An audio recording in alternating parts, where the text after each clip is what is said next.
10 संघर्षकालीन भारत। इसके अंतर्गत आपको महाराणा प्रताप के बारे में बताया जाता है। महाराणा प्रताप का काल कब से बताया था? 1572 से 1597 ईस्वी।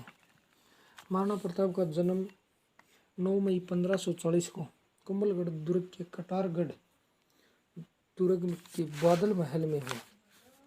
इनकी माता का नाम जयवंताबाई और इनका राज्याभिषेक 28 फरवरी 1572 को सामंतों के द्वारा महादेव बावड़ी पर किया गया।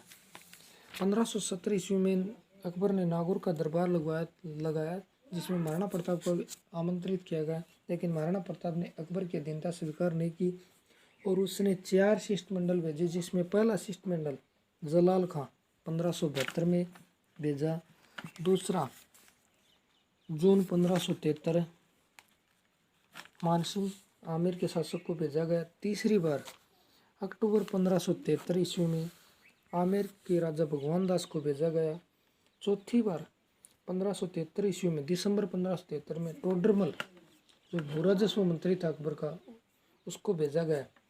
लेकिन ये चारों शिष्टमंडल ही प्रताप को समझाने में असफल है। अकबर ने प्रताप को युद्ध में बंदी बनाने की योजना बनाई। बंदी बनाने की योजना अजमेर में स्थित किले में बनाई गई, जिसमें आज संग्रहालय स्थित है तथा अंग्रेजों के समय का शस्त्रागार होने के कारण इसे मैगजीन भी कहते हैं। अकबर ने मानसिंह को इस युद्ध का मुख्य सेनापति बनाया तथा मानसिंह का सहयोगी आसफ खां को नियुक्त किया गया। मानसिंह 3 अप्रैल 1576 ईस्वी 3 अप्रैल 1576 ईस्वी को शाही सेना लेकर अजमेर से रवाना हुआ। उसने पहला पड़ाव मांडलगढ़ जो भीलवाड़ा में है, मांडलगढ़ में डाला। 2 माह तक वहीं पर रहा और उसके बाद आगे नाथद्वारा जो उदयपुर जिले में है, नाथद्वारा राजसमंद में, नाथद्वारा से लगे हुए खमनोर के मोलेला नामक गांव के पास अपना पड़ाव डाला। उधर इस शाही सेना के आगमन की सूचना महाराणा प्रताप को मिल गई थी। महाराणा प्रताप ने गोगुंदा और खमनोर की पहाड़ियों के मध्य स्थित हल्दी घाटी नामक तंग घाटी में अपना पड़ाव डाला। इस घाटी में एक बार में एक आदमी ही प्रवेश करता था, इसलिए सैनिकों की कमी होते हुए भी महाराणा प्रताप के लिए मोर्चाबंदी की यह सर्वोत्तम स्थान था, जहां प्रताप के पहाड़ों से परिचित सैनिक आसानी से छिपकर आक्रमण कर सकते थे। वहीं मुगल सैनिक भटक कर मेवाड़ के सैनिकों से टकराकर या भूखे प्यासे मरकर जीवन गंवा सकते थे। अंत में दोनों सेनाएं 18 जून 1576 ईस्वी को प्रातःकाल युद्ध भेरी के साथ आमने सामने हुई।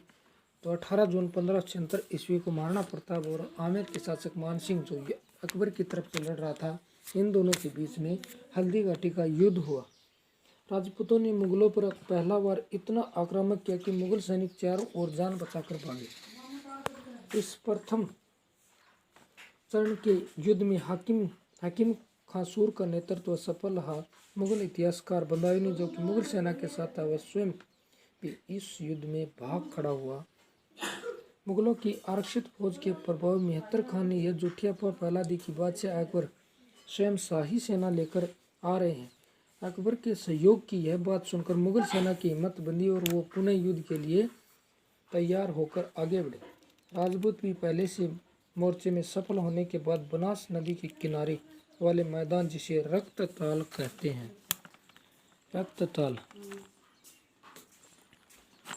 कहते हैं, में आज में इस युद्ध में राणा की ओर से लूणा